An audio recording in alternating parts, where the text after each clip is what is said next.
This new installment in what is potentially the most popular and iconic fantasy movie franchise proved itself to be a major and frustrating disappointment, proving yet again that sequels and franchise films are not always the way to go. Hello, and welcome back to another installment of Film Friday, in which I review a new film every single week. This week we're looking at the 2024 film entitled The War of the Rohirrim, starring Gaia Wise and directed by Kenji Kamiyama.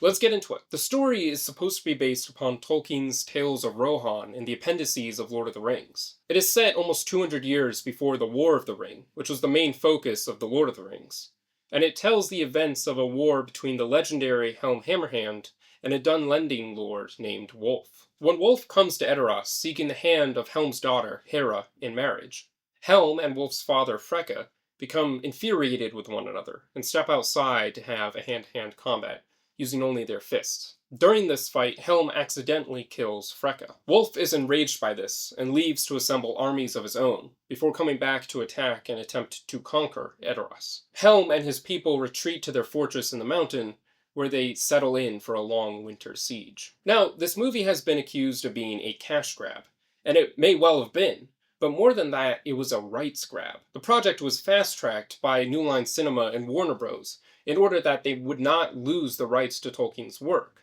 And it shows. The fact that it was an anime instead of a live-action production was already bad enough, but the animation itself ended up being one of the worst parts of the film. It looked to be very cheaply done, and the anime characters were superimposed over a more realistic-looking backdrop, which made them really stand out from their surroundings, and was overall just awful and distracting. But animation aside, the story was potentially even worse. While the appendices of The Lord of the Rings have always interested me, there's a reason that the short stories which they contain were not the main focus of Tolkien's work. There's nowhere near as much substance or depth to be found within them as there was in The Lord of the Rings or his other longer works. I still believe that it is a mistake to turn Tolkien's work into a Middle-earth franchise. But with that being said, there is potentially enough in these appendices to produce compelling films, because the story and history itself is quite interesting. However, they did not even do that in this case.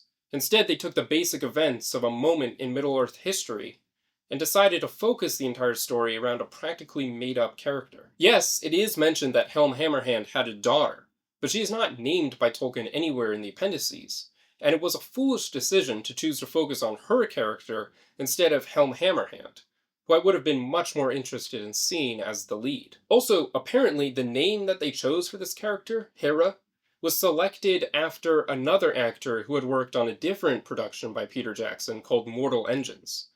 That's not an objectively wrong thing to do, but it just seems silly and pointless. There were also numerous canonical breaks and inconsistencies with the actual history of Middle-earth. For instance, there's this moment at the end of the film when Hera explains that the Hornburg Fortress is no longer going to be called the Hornburg, and has instead been renamed Helm's Deep, in honor of Helm Hammerhand. The issue with this statement is twofold. Firstly, it is very clear that the people of Rohan did continue to refer to this as the Hornburg, as they do so frequently throughout The Lord of the Rings. Secondly, the reason that they continue to call it that is because the Hornburg was actually the name which was given to the fortress after Helm Hammerhand, with Helm's Deep being the name for the surrounding valley as a whole. Before being renamed, and therefore during the events of this film, the fortress would have actually been called the Soothburg.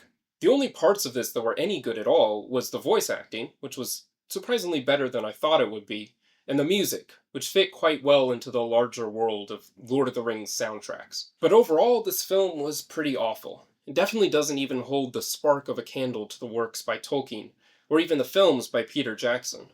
I would rate it a 5 out of 10. With that being said, thanks for watching, and be sure to comment your own thoughts below.